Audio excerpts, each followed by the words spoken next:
प्रतिक्रिया आलेली आहे, आपण पाहूयात.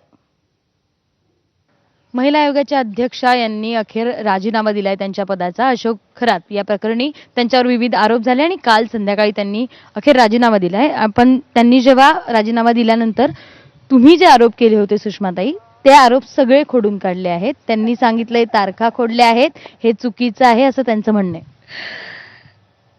एक फार चांगली अकबर बिरबलाच्या लहानपणी गोष्टी ऐकताना ना एक कहावत ऐकली होती, म्हण, बूंद से गई सो हौद से नहीं आती है.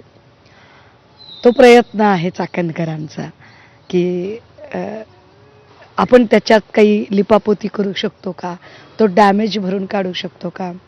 पण मला खरंच वाईट वाटते की चाकणकर आता तरी उठा, झोपेतनं जाग्या व्हा, शुद्धीवर या. सत्तेचा हा सगळा अहंकार सोडा. तुम्ही जमिनीवर आलेला आहात, अजून अजून अजून अजून जमिनीवर येणार आहात.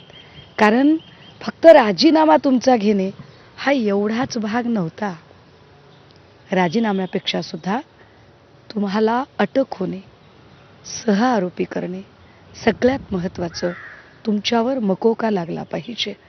कारण ही संघटित गुन्हेगारी आहे, अनेकांनी मिळून तो गुन्हा केलेला आहे, तुम्ही त्या गुन्ह्याचा भाग आहात. आणि राहिला प्रश्न तारखांचा, तर तुम्ही खऱ्याच असाल तर तुम्ही एकही पोस्ट डिलीट करायची नाही. कारण मी तारखा तर कुठल्याच डिलीट केल्या नाहीत, कसल्याही तारखा काही एडिट केलं नाही, काही नाही.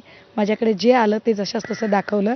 आणि तुम्ही कुठून शोध लावला 2 तारखेचा फोटो, म्हणजे तुम्हाला खात्री आहे का की तो फोटो 2च तारखेचा आहे म्हणून. अहो, मी 12 तारखेचाच फोटो दाखवला आहे, 12 तारीखच आहे त्याच्यावर. मी 9 तारखेचाच फोटो दाखवला आहे, 9च तारीख आहे त्याच्यावर. 9 तारखेच्या अलीकडे पलीकडे काय आहे का हे चेक केले असता त्याच्या 5-7 दिवस आधी 2 तारखेला सोमवती अमावस्या होती हे आमच्या लक्षात आले, असं ते विधान आहे.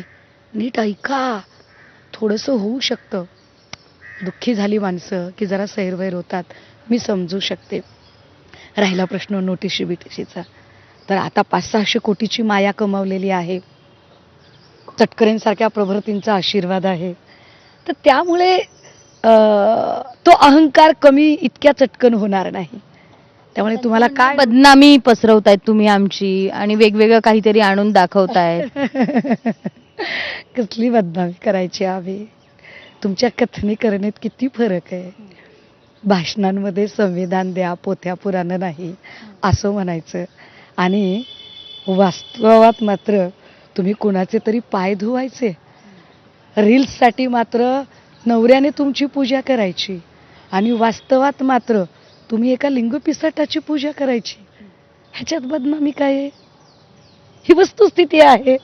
त्यामुळे अशी वस्तुस्थिती, फक्त त्यांचा प्रॉब्लेम काय झाला आहे, दुखावल्या गेल्या आहेत, त्या खूप दुखावल्या गेल्या आहेत. आणि अर्थात म्हणजे त्यांना असं वाटतं, त्यांना वाटत होतं की अख्खा पक्ष तटकरेच चालवतात, आणि तटकरेंचा जोपर्यंत डोक्यावर हात आहे तोपर्यंत तो कोणी त्यांच्या केसालाही धक्का लावू शकत नाही. परंतु काल मुख्यमंत्र्यांनी जो बडगा त्यांच्यावर कारवाईचा उगारला आहे, त्यामुळे गिरे तो भी नाक उपर अशा थाटात ज्या त्या बोलायला लागल्या, मी समजू शकते, मी अगदीच समजू शकते. आधी त्यांनी डीजींची भेट घेतली होती, त्याच्यानंतर मुख्यमंत्र्यांकडे गेल्या. अहो काय नाही, कारवाई करा, याच्यावर कारवाई झालीच पाहिजे असं पत्र त्यांनी दिलं. कोण तुम्ही? कोण तुम्ही? तुमचं डेसिग्नेशन काय आहे? मी प्रशासकीय अधिकारी म्हणून काम केले, मी CSG डिपार्टमेंटला काम केले, centre for equity and social जस्टिसमध्ये specially women sexual exploitation and व्हायोलेशनवर मी काम केले. त्यामुळे त्याची जी हायरार्की असते ती हायरार्की मला माहिती आहे. तुम्ही मुख्यमंत्र्यांना पत्र देणार, तुम्ही एवढ्या मोठ्या झालात, तुम्ही डीजींना पत्र देणार, तुम्ही इतक्या मोठ्या झालात, तुम्ही फक्त रेमेडी सुचवू शकता, तीही कुठल्या तरी महिलांशी संबंधित प्रॉब्लेमच्या संदर्भात. तुम्ही आदेश नाही करू शकत. तुम्ही काय समजताय स्वतःला? तुम्ही काय शो करायचा प्रयत्न करताय?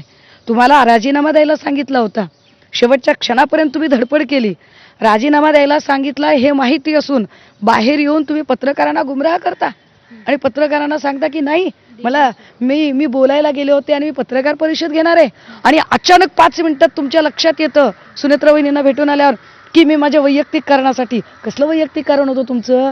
काय तुमच्या मुलीचं लग्न होतं, मुलाची नोकरी होती, नातवंडांना सांभाळायचं होतं, आजारपण होतं, कोणतं काम होतं तुमचं वैयक्तिक? एवढे 3 दिवस आधी वैयक्तिक काम नव्हतं अजिबात. आत्ताही वैयक्तिक काम नाही आहे.